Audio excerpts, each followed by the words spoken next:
Assalamu alaikum wa rahmatullahi wa barakatuh. Welcome to another episode of Muslims and Mental Health. I am happy to be joined today by Brother Abdul Kareem Salauddin. Brother Abdul Kareem is a former U.S. Navy and U.S. Vietnam veteran, and he is going to join me today to discuss substance use and abuse disorder and a program that was created within the Muslim community to specifically address the needs of Muslims. I'm so happy to have you here, and thank you so much for joining us today. I'd like to get started by just talking a little bit about your background and how this all came to be. And if you wouldn't mind sharing a little bit with our audience about your time as a veteran in the Vietnam War. Assalamu alaikum wa rahmatullahi wa barakatuh. Bismillahirrahmanirrahim. Alhamdulillah Rabbil Alameen. Salatu wassalam Nabi Muhammad wa ali wa salli ajma'in. Good morning, Sister Heather. Thank you for inviting me to share my experiences with substance abuse and the role that several brothers in Philadelphia had played in our community and beyond. Alhamdulillah. Without giving a long biography, we'll just start from when I went into the military. I joined the U.S. Navy in September of 1972 at the height of the Vietnam War. I went in straight out of high school. So I was a high school graduate. I was 18 years old. And so just to put that in a little bit of context, that was before I was born. Thanks a lot, Heather. MashaAllah. MashaAllah. MashaAllah. Well, anyway, I after high school, I graduated high school, and two of the reasons why I joined the Navy was because they were about to draft me, and I didn't want to get caught up in the ground war. But since they were going to draft me, I said I might as well, enlist. And I have a choice to go where I need to go. So I enlisted in the Navy. The other reason why I wanted to join the Navy is because the GI Bill was very attractive. Unfortunately for me, my parents couldn't afford to send me to college. So I figured, let me join, and the GI Bill will help me, to attain some of my goals. So it was two basic reasons why I did that. What were they promising in the GI Bill at that time? Oh, wow. They, education was the main thing, but you could also buy property, which I did. You could also get very low interest loans to go into business and a lot of other things. Today they have a lot of those same benefits for people that enlist, and but they're probably even greater than they were back then. And of course, today I use those to my benefit because as a result of, and we'll talk about this later, as a result of my experiences, I'm a veteran. I received benefits because I was diagnosed with PTSD as a result of my experiences. So right off the bat, we're deployed to Vietnam. The war is raging, and I was on an ammunition ship. My ship's job was to give ammunition to warships in the war zone. And while I never set foot on Vietnam, I was off the coast of Vietnam, probably less than several miles off the coast. And the Navy has, I was part of what you call a service squadron. The service squadron were the ships that assisted the other ships and gave them everything that they needed. You had ships that specifically gave them all the foodstuffs that each ship needed. Two, you had oiler ships that replenished their oil supply, because the ships, they weren't all nuclear ships at the time. There were several, but ships ran off of fuel, so they had to get the fuel. And then last were the ammunition ships that gave the warships all the ammunition that they needed. So ships would come alongside, warships would come alongside my ship on either side, port and starboard, those are Navy terms. And we would connect to them and we would launch over pallets of bombs, different sizes, missiles, different sizes, whatever their armaments were on their ship, we had the ammunition for them. For I the imagine planes, that would make your ship a target for the war, well, right? it would, but remember in the Vietnam War, Vietnam was not evenly matched with the United States. North Vietnam did not have a Navy. Mhm. North Vietnam had a ground army. They didn't have an air force. They had some planes that they got from Russia. But, you know, just like today, when you look at countries that go to war, look at the armament that each country has. Mhm. United States has this one of the strongest navies on earth. And you know, I really seen how really powerful the United States is when I was in the Navy. Mm. You know, so we went up against an opponent that didn't have a Navy, didn't have an Air Force, but we lost the war because of, I mean, I don't want to get into all that, but it was, the war was lost because of politics, basically. But our ships were off the coast. Yeah, we were sitting duck, and if anything, if they would have bombed our ship, I think within a 100-mile radius, everything was going to go because we set on everything, and including nuclear weapons. Wow. So we would go alongside, these ships would come alongside of us. We would give them all the ammunition and they would peel off and start bombing the coastline. Mm-hmm. Now, I'm a kid from Philadelphia, from the hood, right? Went to Catholic school all my life. All of a sudden, I'm thrusted into a war zone. And it was raging. It was raging. I watched the coastline daily just explode, fire, everything.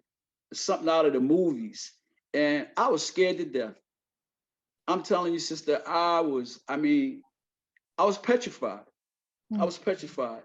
And that first day, the first full day, and when we would be working or operating in the war zone, we would work maybe like 26, 27 hours. The only way you would get rest, sometimes you had to throw some life jackets on the deck and lay down on the deck and take a 20-minute power nap. Wow. Because there would be, you know, squadrons of ships, you know, out there, you know, bombing the coastline. Mm-hmm. And there would be maybe 1 or 2 aircraft carriers. And once they would get what they needed, they would peel off and the jets would just go. I witnessed a lot of things. I seen an aircraft carrier crash into another one while they were landing. Wow. Okay. And the explosion set off a huge fire. And all the men that were right there in that vicinity caught fire. And these cats was running around. I'm across from them, maybe not even 50 feet. Mm-hmm. I'm in another ship across from them, and I'm watching as they're trying to put the fire out, as guys are just, you know, some of the plane, one plane I seen crash, they lost some of I think the wings came off and fell into the ocean.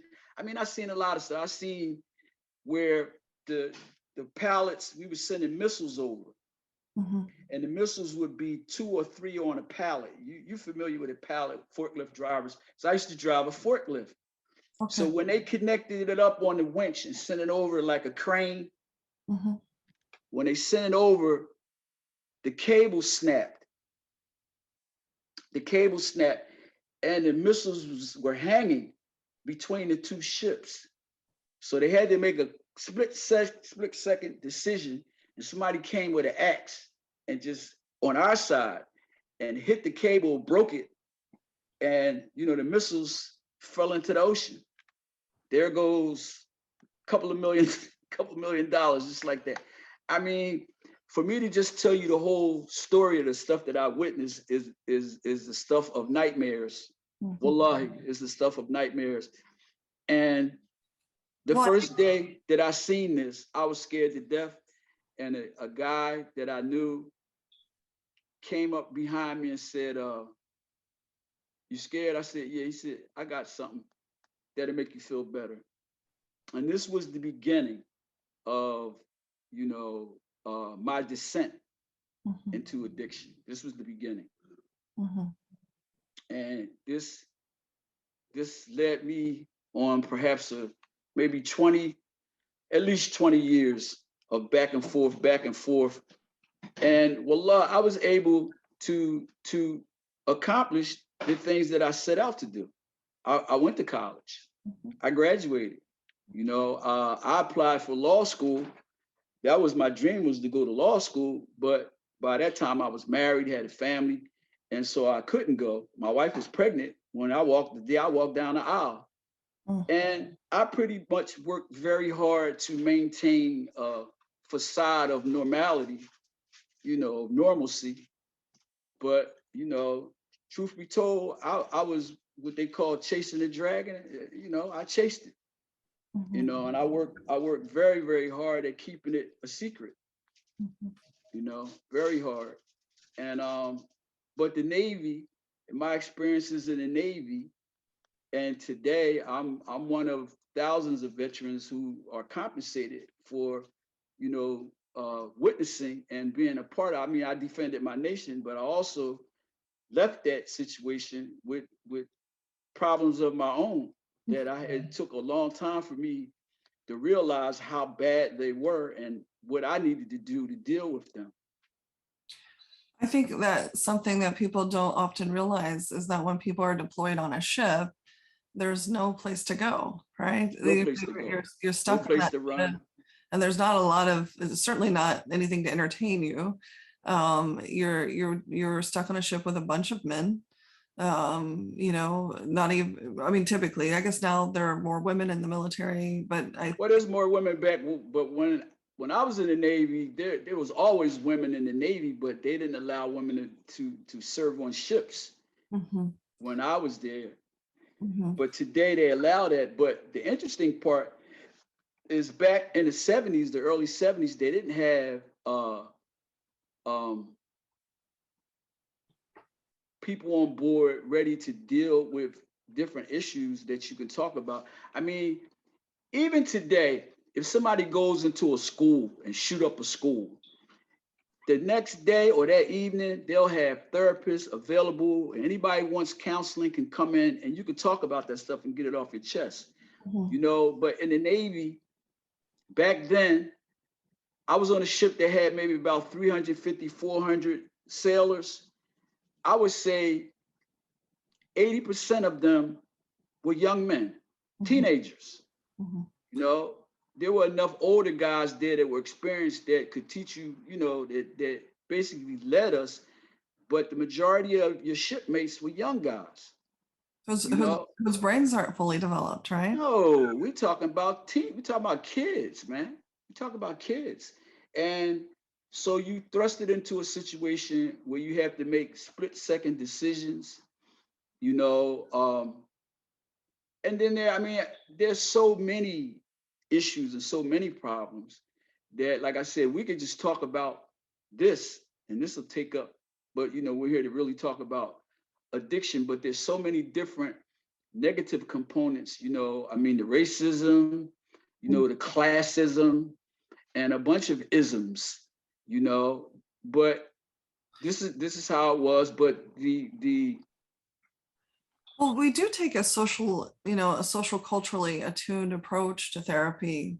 mhm. And so, if there is something there that you would like to talk about, around racism or any other isms, I would like to hear that.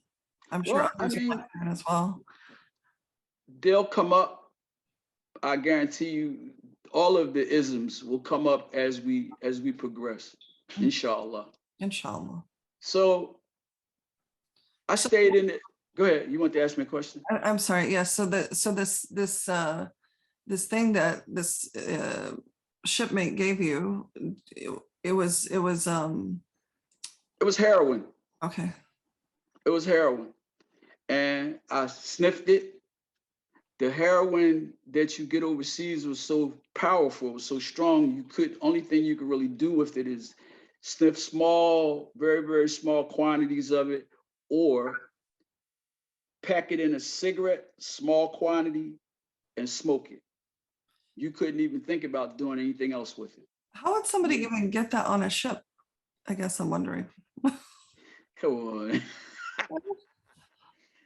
Come on.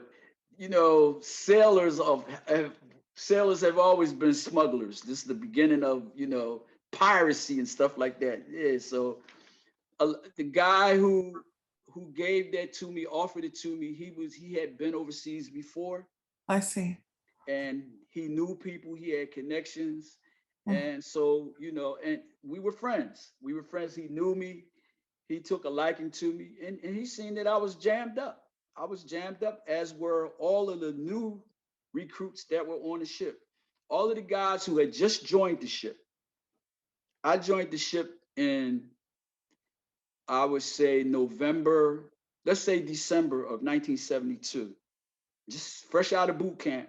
Mhm. Was sent to San Francisco, California, joined the ship, and maybe a month, maybe 2 months later, we were deployed. We sailed for Vietnam. It took us 30 days to cross the Pacific Ocean. Okay. And when we got there, we went right to work. We didn't go hang out or go get prepared, because we had trained to go before we left. We spent the months that I spent first getting to the ship, we trained specifically to go overseas. So we were ready. At least we thought we were. We weren't mentally prepared, but you know, we knew the drills. We knew how to do this. We knew how to do that. Like I said, I was a forklift driver. My job was to move pallets from one place to another. I was actually driving the forklift down to another area to work, and I had a load on there of missiles, and the ship rolled to one side, and the pallet fell off the forklift, and so I did like this. I covered my face like Wow. not the Wow. commanding officer, but my division chief called my name out, and he said, "Man, pick that thing up and keep going, because you know you would think and that different ammunitions like that, but they're actually very safe until you detonate them. But Okay. they actually fell off, and I got my hand over my face like, Well, okay, it's gonna blow." I mean, you're a young man. Kid, man, 18 years old. Yeah. First time we went, I served actually in 2 deployments. Altogether, it was 24 months that I spent Mhm. uh, in that war. I was over there for the evacuation when the United States said, "Okay, we're getting out of here." I was over there for that too. But we couldn't put people on our ship. We couldn't take any passengers. Mhm. We were there, you know, we were there to give support. Anywhere warships went, we were there to Mhm. support them. Mhm. So the war ended in 1975. I got out the Navy in 1975. Mhm. I honorably discharged. And you know, one of the things I took with me was this penchant to use. You know, first it started basically to help allay my fears, to help me calm down, or to help me have more courage. 'Cause I was scared to death. And I mean, I'm on a ship. And like you said, there's nowhere to go, No turning back. no turning back. Um, and I was taught to not to cry out for help. Mm. I was taught, you know, be a man, put your chest out, you know, never show that you're scared, never back down. Mm. You know, most of the guys in the Navy, and I'm talking now, we're talking about races, especially Black folks, because we have to struggle with racism, you know, every day. So I didn't want nobody to know that I was scared. I Mhm. didn't want, especially the white guys. I didn't want to let them know I was scared, because you might try me now. You might say he a coward. Let's go take his stuff. Mhm. You know?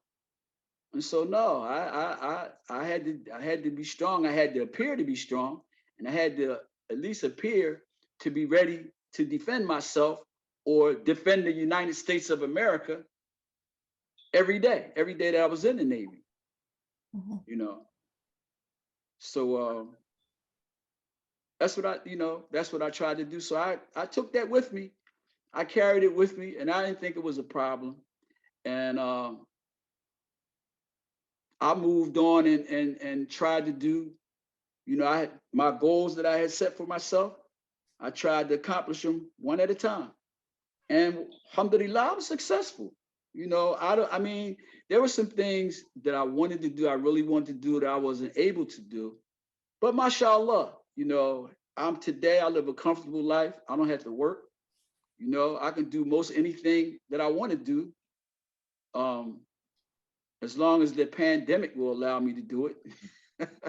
Because you're retired at this point. I'm retired. Yeah, I'm retired after 37 years. I ended up working for the federal government. I ended up working for Defense Department. Oh, okay. Instead of going to law school, I ended up in the IT field. And I joined the IT field early on in the early 80s. I started in information technology before computers and laptops, when they used to use huge computers with punch cards and different stuff like that, is when I joined. Mhm. And because I went into I started with the Defense Department. I already had a bachelor's degree. They sent me to all manners of school for all those years that I worked for them. Every time technology changed, I went to another school, Mhm. and I moved up the ladder. And I retired at a high grade. Like I said, I got 37 years in, and then the 3 years I have in the military, all that's combined. So alhamdulillah, Allah blessed me to do well. But one of the most important things that Allah blessed me with, and all of the brothers that happened to find the Al Kaffarah movement, was Allah blessed us to re-embrace Islam in a correct manner, you know, using and understanding Quran and Sunnah, and being able to uh, be guided by the American scholars, and of course the ulama at large, but through our friendships with people like your husband, uh, Sheikh Dr. Abdul Hakim Jackson, and many, many, many others. But Sheikh Jackson played a big role in the very beginning of Al Kafara, along with countless other people. Could And you translate what that means so that, because some people may not know? oh, what you need me to translate? Well, um, the name of Al Kafara. Al Kafara. Al Kafara basically means to make amends. I would say probably several different meanings, but in Islam, if there's something that you need to do, say for example, fasting. Mhm. If you need to fast for Ramadan, and that's a farded fast, that's a fast that you have to do. The only excuse that you have for not fasting for Ramadan, if you're a man, is that you're sick. Mhm. But you have to make that up. So the making up of it can be considered a kafara. Mhm. For women, if a woman is with child, then she doesn't have to fast, but she has to make that fast up at another time before the next Ramadan comes in. Mhm.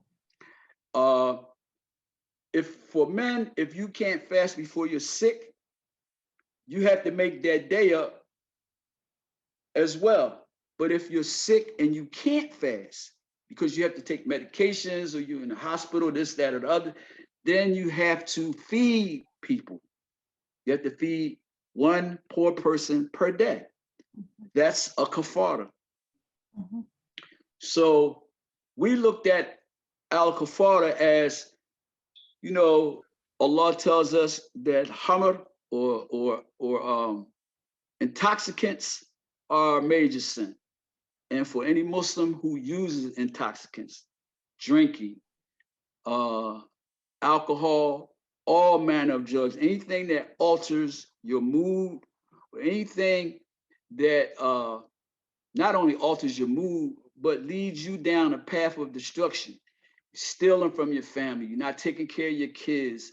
You're not paying attention to things that are important, working, maintaining a job so you can take care of your family and different things like this, stealing from people, robbing, because a lot of that leads to stuff that's very, very negative and detrimental to the society.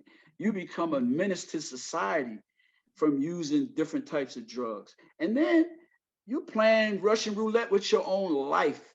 You know, I know today in Philadelphia, and it might be the same all over the country, they're using fentanyl to dilute heroin, cocaine, and many other drugs. I even heard that they're now putting fentanyl in street marijuana.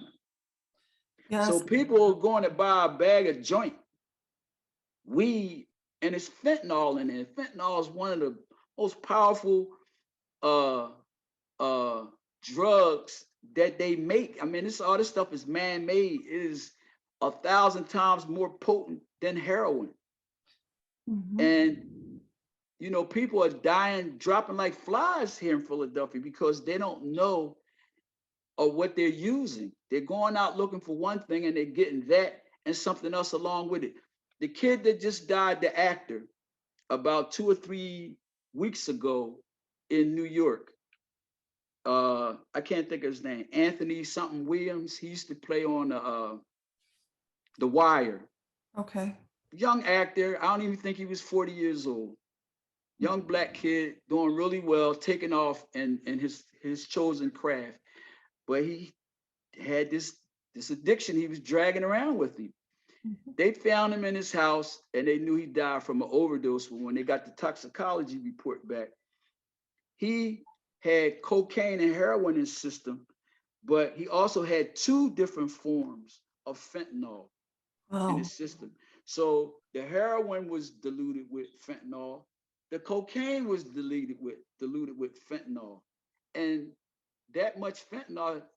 This is probably what led to his death. Now I don't know, Mhm. but perhaps if he would have got regular heroin, regular cocaine, perhaps he wouldn't have died.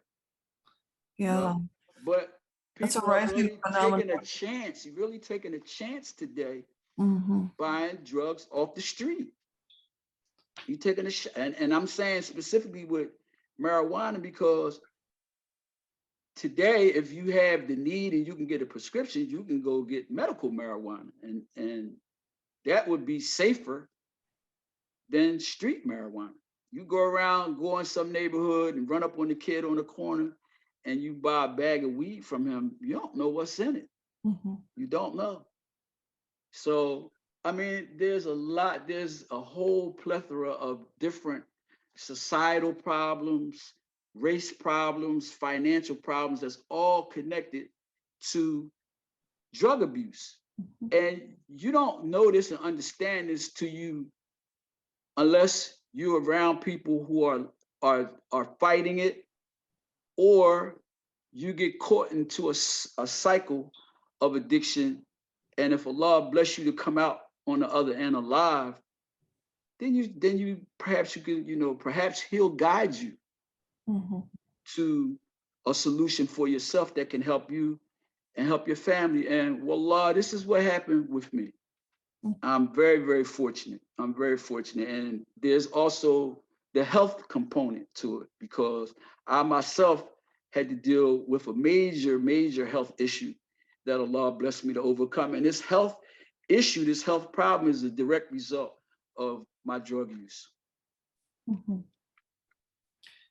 And so after you came back and you found yourself addicted at this point, after then you got back from overseas, Mhm. and what was your plan? Like what did you do next? Well, when I got home, I wanted to give myself uh, maybe a year, perhaps. I found a job immediately, and it wasn't hard because back then if I was advised to look for jobs basically in the federal government because I served in the I just coming home from the military.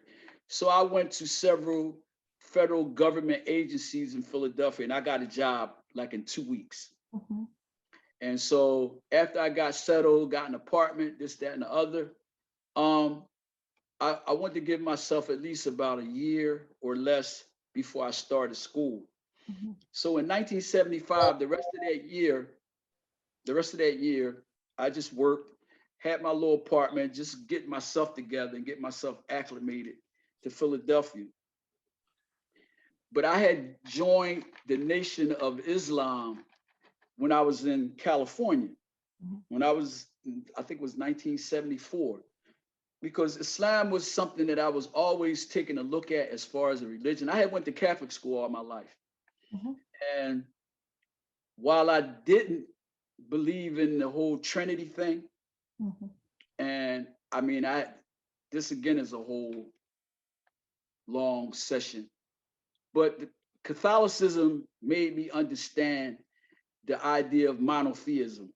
While I rejected the Trinity and I rejected Jesus as God's son, I did appreciate and I understood better the idea of one God. And so when I was in the Navy and times that I had a chance to read, and I've always been an avid reader, they did have a library on the ship. And I read every book that they had on Islam.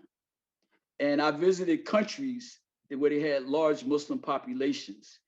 And while I wasn't there long enough to really sit with somebody and talk to them and understand, because I was a sailor at the same time. And so I did join the Nation of Islam when I was in California. So when I came back to Philly, I started pursuing that. And I was torn between the the different understandings of the Tawheed. And I was, stuff that I had read, and I had a Quran and stuff that I had read based up against the stuff that I was witnessing, didn't pan out. But all through that, I'm still using casually, Mhm. you know. So in 1976, I applied to a community college here. I was accepted, and I did 2 years in the community college, and I transferred to LaSalle University here in Philadelphia, and I continued to I continued to use. I mean, it was something that was a part of me. And like I said, I wasn't the guy that was hanging out. I would go and do what I needed to do and came home. And that was that. I Mhm. went to school. I kept all my appointments. I lived the things that I set as goals were very, very important for me. But I always had this, it was like dragging around a, a sack, Mhm. and it got heavier and heavier as years went on, you know, because I didn't look at it as a burden. Unlike a lot of other people that was caught up in addiction, they got to do this and that and the other for money. I always had a job. I was functional, and so it never really registered to me that it was a problem. Mhm. And so once I got married, things became different.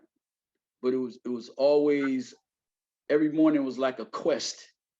I got to go out here and I got to get what I need, and I got to make sure that nobody in my family ever finds out. And I was able to keep this thing secret from my wife for many, many years until my mother actually was the person who found out what I was doing.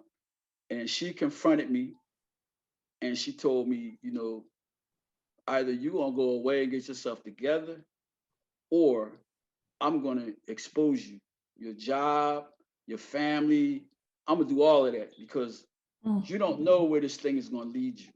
And this was a ni'mah from Allah. This was a benefit from Allah that somebody Mashallah intervened. from others.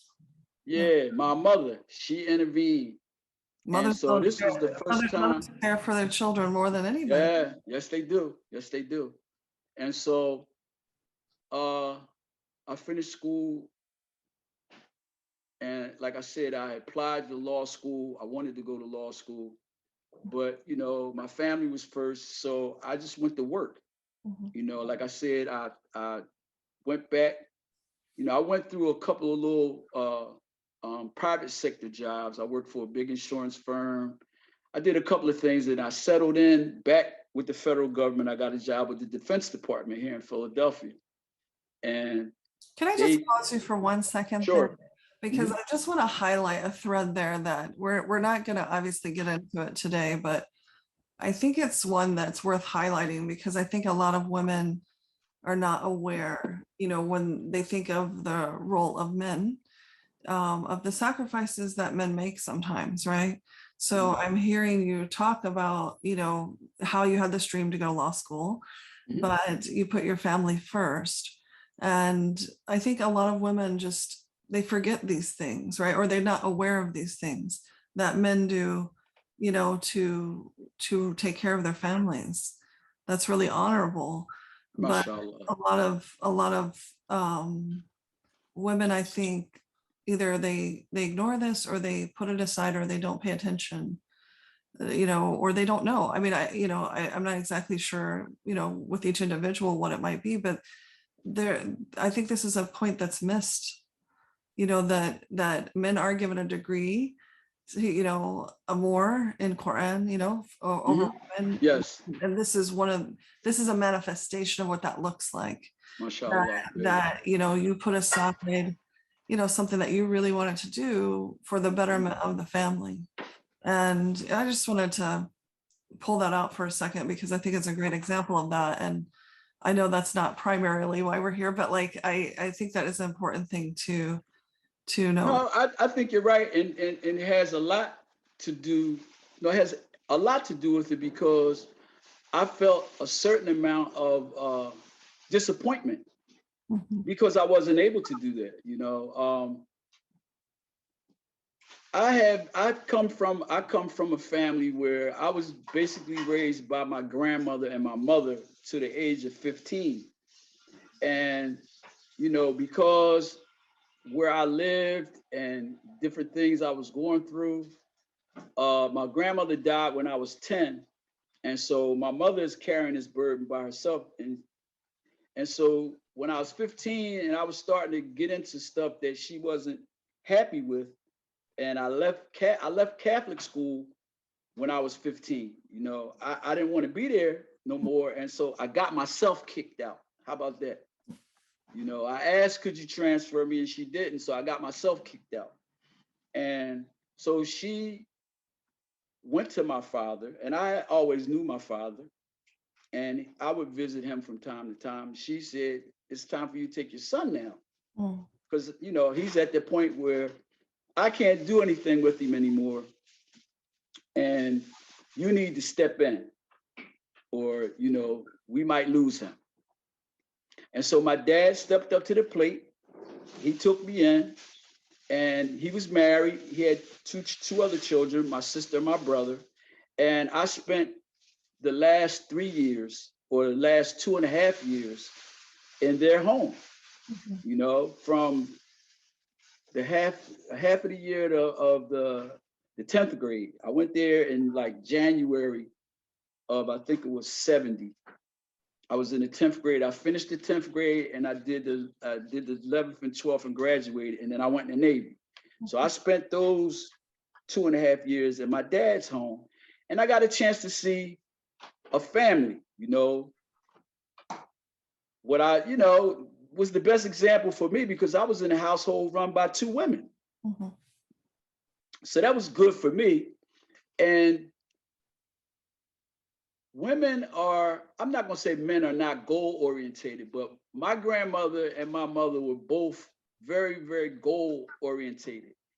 They told me why they sent me to Catholic school. My people my mother's side, they weren't Catholics. My dad's side was Catholic, but they sent me to Catholic school for the education. Mhm. And they always told me, you're going here for this reason. Mhm. And you need to set your goals high. I can still hear both of these ladies in my head to this day.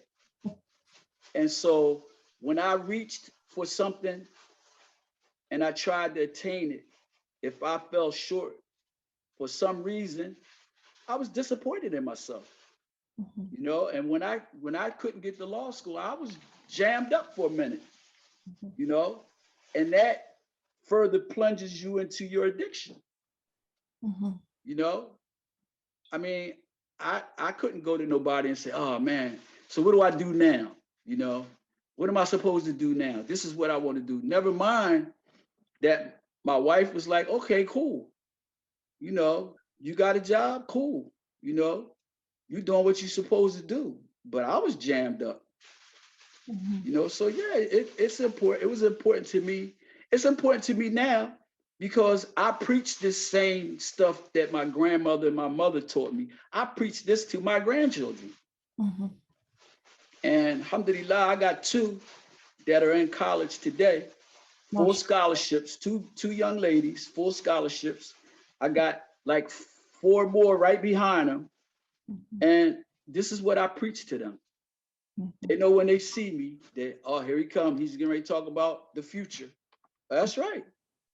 You know, I have two grandchildren. They have their own businesses, and they're under 18 years old. They Masha- have their own successful businesses. They both have clothing lines, you know. So, you know, alhamdulillah, my grandmother and my mother were always strong proponents of, you know, put you a plan together, reach for the moon, never give up. You know, it's going to always be harder for you because you're black. You're a black man. It's going to always be hard for you. You know, education, education, education. I spent the majority of my life from, I guess, from maybe about the 5th or 6th grade when you really start smelling yourself, all the way up into high school. And I used to stay on punishment. I used to stay on punishment. But you know what my punishment was? No telephone, no television. We didn't have all this other stuff. The only thing that was available to me was the library. Mhm. And my mother had an extensive library. My mother was an avid reader. She used to read philosophy, like Sartre and Aristotle and people like that. I read those books. Mhm. And because I wanted to go to law school, I was a poli sci major. So this was all the stuff that I read, additional stuff that I read about all the different isms. And, you know, I read stuff, Khalil Gibran. I read a bunch of stuff as a kid, you know, and so it basically prepared me for, you know, the educational track that I went on. Mhm. And when I couldn't go to law school, and it wasn't that I wasn't smart enough, it Mhm. was because the family situation that I had created wouldn't allow it. And Mhm. I probably could have went at night at some point, but I couldn't go right then and there. And I needed to make it comfortable for my family. So my thing was, okay, if I can't go, perhaps one of my sons, and I had 3 sons, well, alhamdulillah, 4 actually. I raised my wife's son, Mhm. and today I have 10 grandchildren. So I always figure somebody out this group is going to go. And Inshallah. if Allah allows that to happen, alhamdulillah. But if not, mashallah. Mhm. But at the time, it was important to me. Mhm. It was very important to me. And so when your mom is saying that this is gonna cease, this is not gonna happen Oh anymore, yeah, yeah. what She happened? was serious. I went into a rehab that night. Mhm. Actually, she was like, "You're going now." Mhm. So I went to a rehab that night, and I went into a detox that night because like I said, I used heroin, and so I wasn't like physically addicted then. It was more like a choice. It Mhm. wasn't something that, you know, I didn't get sick or anything like that. But the mental part of it was I didn't understand it then, but today I know that um, there's a different track. People, their addictions and the track that they go on are always different, but at the same time similar. Mhm. And because I was functional, because I didn't drop out of society like a lot of people, unfortunately, um, I couldn't see how badly this thing was to my life. Because I could always look at myself and say, I'm successful.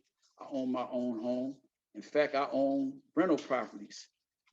I got 2 cars. I got this. I got that. Because I could look at and see all of this success, I was different than the other people. Mhm. Even though I stood in the same line with my money in my hand, just like them. Mhm. I went to the same neighborhoods to get what they wanted. I did the same thing. But I pulled up in a new car and they were walking or caught the bus. I could never see the difference for years. I could never see. Mhm. So this is my first uh, attempt at getting clean. I went away shortly after I came out the detox. I stayed in the detox for maybe like 10 days. And then after that, I went into a 30-day program. And when they allowed me to talk on the phone, this brother, who was my friend, Jamal Ali, he would reach out to me and say, so what are you going to do now? What are your plans? I said, I don't know. What do you mean? He said, you got to have some type of aftercare set up.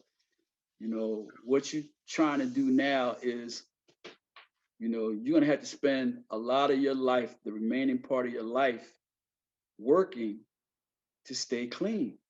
This is a job now. You spend all that time messing around, wasting money, putting your life on the line now in order for you to stay clean. You have to work very hard at this. And so I was partially convinced in it. I would say in my heart of heart, I was convinced, but I still wasn't done. If you understand what I'm saying, I really wasn't done. You know, It's kind of like grief, right? Where you grieve and then it comes back a little bit. yeah, yeah, that's one way to look at it. Or, um, you know how a person is on a diet and they say, I'm gonna stick to this diet, Mhm. and then they start cheating on the diet. It's more closer to that. Mhm. I'm on this diet now. I'm gonna lose X amount of pounds. I'm gonna do this, I'm gonna do that. Mhm. And as the days go by, you begin to get weaker and weaker because in your head, something else is calling to you. I really hadn't settled in that this is it. And so I went back to my life. And I would say after a couple of months, I started using again. Mhm. And when you do that, it's like you picked up where you left off at. It's not like, okay, it's going to be different. It's going to be new. It's going to be different. You picked up where you left off, and but it's always a descent. In the mind of people that are addicted, they think that something is going to change, that it's going to get better. But it's always a descent. It's always a descent. It's like you walking down. It's like you on an elevator that's going down. Mhm. The only way that you could turn your life around is you have to quit. You have to abstain. You have to stop everything. And so I started going to Narcotics Anonymous meetings. I even went to Alcoholics Anonymous meetings. I went and I don't want to say it didn't help me, because it did. It put me around people who had the same issues that I had. But I always felt that for the Muslim, it's different, because Islam is truly a way of life. It's not just a religion that it's Sunday, let's put on, our religious clothing. Mhm. Islam is 24/7, and so I began to think about, and I never stopped, praying. I never stopped anything. It's just that I kept doing something that was just detrimental to my life, even though there were major, major contradictions in what I was doing and what I should be doing. Major contradictions. And alhamdulillah, Allah opened my eyes to all of that at some point. But again, I'm just going on because I have all these other things I got to take care of. I got my family, I got this, I got that, I got work. And I just, it's something that just stayed with me. And a couple years go by, and I get to, I'm trying to think of the years. I went in one long-term rehab. That was the very beginning. That's why I stayed 30 days, but I went to several detoxes. And so the last one I went to, I stayed in there about 10 days. And this was out in the county. This was out, it wasn't in Philadelphia proper. It was like Delaware County, maybe about a good hour from where I'm sitting right now. And I got into their program because, I always had good insurance and stuff. All of that is another issue, because if you don't have good medical coverage, you can't afford to get to these places that will really serve you. There are places available through the state and all that, but it's the classism now. If you're in a certain economic class, you won't be able to get those types of services. I was fortunate. I had good insurance, and I was able to go anytime I reached out for help. I was able to get it. So this time I went into detox and I came out, and they have a program in the Philadelphia area called Rehab After Work. This is a program, it's a long-term program. It was set up for people who worked, who couldn't get off from their job for 4 or 5 months to go away. They had programs like in different states. A friend of mine who was part of Kaffarah, they set up a recovery home in Florida, and they set up a business where they took in people who just got out of rehab, but they want to stay and do 6 months, 8 months, a year in their facility. So those kinds of things were available if you had the means. So Rehab After Work was good for me because I didn't want to go to my job. I didn't want to take time off like that. I got time off, but I wanted to have that available for me, for my family, and jobs were asking too many. They couldn't ask specific questions, but I wasn't trying to let people know all my business like that, So I was involved in Rehab After Work, and my friend is always calling me and always saying to me, man, we got to do something for the Muslims. We have to do something. So I'm fast forwarding to like the end. What year is this, like, if you remember? I want to say 80. This is about 89. It's about 80. Let's just say the late 80s. Okay. The late 80s. Yeah, the late 80s. 70s, it's about 20 years. Yeah, let's just round it off and say 90, but it's probably like 88, 89. 86? My wife is saying 86. Oh yeah, she's right. Because my youngest son was born around that time. So I started to sit and talk with him. He said, let's talk. So we met at this masjid in West Philly, probably one of the oldest African-American masjids in the city. Today it's called Masjid Kuba, but back then it was called the International Muslim Brotherhood. So we met out there, myself, Jamal Ali, rahimahullah, he passed away in the early 2000s. And another brother named Salim Abdullah, rahimahullah, he passed away about 3 years ago. So the three of us met, we had known each other for years. We had been friends for years. And we met and we started putting this program together. We started, Salim, all three of us had gone to AA and NA. Mm-hmm. And it wasn't working, and it was just too many other major contradictions that was a part of going to these places. I mean, to me, and we all agreed that NA and AA were more like religions. They were like pseudo religions, mm-hmm. And they have traditions and cliches and all these different norms and stuff that they follow, and they just weren't part of Islam, because we all felt that in order to be successful, that you have to please Allah, and you please Allah by following the Prophet alayhi salatu salam.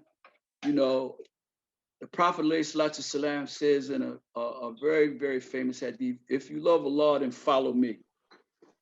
And so we understood that the things that we were doing to ourselves, we weren't following the Prophet alayhi salatu salam. And as long as we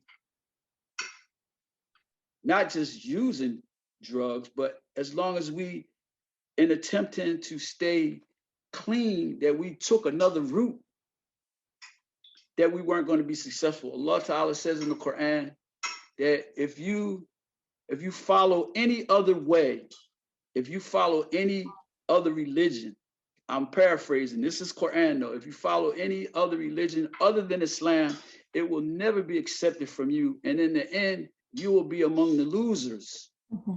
This is what Allah says. Mm-hmm. So here we are reaching out for help, but we're not reaching for what Allah has left us, the great miracle of the Quran. Mm-hmm. So we weren't even looking at it that way. Mm-hmm. But the Quran is the miracle. And here we have this miracle from Allah that we're not even using. Mm-hmm. So we agreed that we need to cut this other path off. We need to come off of this path and join the path of Quran and Sunnah. We need to be on that path. So how do we do that? We have to go back to the very basics of Islam. We have to go back to the basics. We have to visit or go to the people of knowledge. And fortunately for us in Philadelphia, the Muslim community has produced, I know of at least 7 brothers and sisters who have PhDs from Philadelphia. And this was before this modern age today. Today, I know several young men and several young women who have gone overseas and studied and came away with bachelor's degrees, master's degrees, PhDs, living among us in Philadelphia. Mm-hmm. Philadelphia is probably I would say that there's no better Muslim city in America than Philadelphia. I dare anybody to come and tell me who has the most Muslims, who have the most people of knowledge, who have the most masjids. You walk around Philadelphia and you think you're in the Muslim world. Mhm. If I had to leave Philadelphia to choose somewhere else to live, it had to be somewhere like Cairo or Dakar. It had to be in the Muslim world. Mhm. One of the reasons I stay here, and I can't stand this weather. This weather is killing me. But one of the reasons why I stay here is because the Islam here is what's the word I'm looking for? It's excellent. You know, we've even gotten through situations where the Muslims were having problems and issues, sectarianism. We even got through that stuff. Mm. You know, we got through it. It's peaceful here. You know, there are over 80 masajids in Philadelphia, all over every section of the city. We can go anywhere. And if it's time to pray, we can find a mosque. We had an Eid a couple of years ago that was in the park. SubhanAllah. It had to be, they said 50,000, but it looked like 100,000 people. Mhm. You know, you can learn Arabic here. Mhm. You can learn Quran here. You can learn anything you want to learn here. They have classes that come on Facebook every Tuesday by one of the leading young scholars, Dr. Tahir Wyatt. They have family nights monthly. I pray Fajr Salat in the masjid every morning. This is the Muslim world.